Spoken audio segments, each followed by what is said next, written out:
আসসালামু আলাইকুম বন্ধুরা, কেমন আছো তোমরা? আশা করি সকলেই ভালো আছো। তো অনেক দিন ধরে অনেকগুলো কমেন্ট আসছে যে বার্নিশ কীভাবে বানাতে হয় তার একটি ভিডিও দিতে। তো আজকে সেই ভিডিও নিয়ে চলে আসলাম। তো ভার্নিশ বানানোর আগে আমি যে জিনিসটা ক্লের মধ্যে ইউজ করতাম সেটা হচ্ছে নেল পলিশ, যা তোমরা দেখতেই পাচ্ছ আমার কাছে দুটি আছে।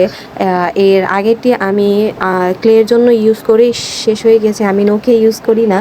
আর এটা যেটা দেখতে পাচ্ছ তোমরা, এটা মনে হচ্ছে হলুদ, কিন্তু আসলে না, এটা দেওয়ার পরে এটা সাদাই থাকে, এটা দেখতে হলদেই দেখা যায়।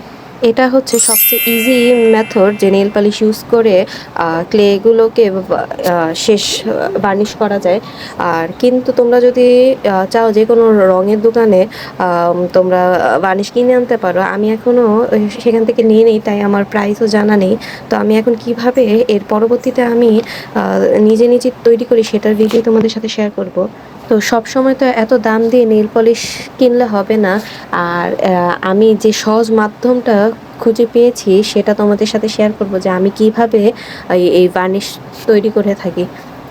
বার্নিশ তৈরি করার জন্য তোমাদের মাত্র দুইটি ইনগ্রিডিয়েন্টস দরকার, সেটা হচ্ছে এই গ্লু আর পানি।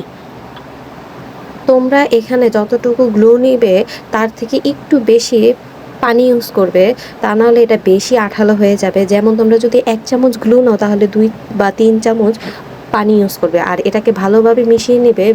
অনেক সময় কি হয়, ফেভিকলটা নিচে জমে থাকে। যখন তোমরা ইউজ করবে অবশ্যই এটাকে ভালোভাবে নেড়ে নিবে। তো আমার এটা বানানো শেষ। আমার যখন প্রয়োজন আমি এরকম ছোট কিছুতে অল্প করে বানিয়ে নেই।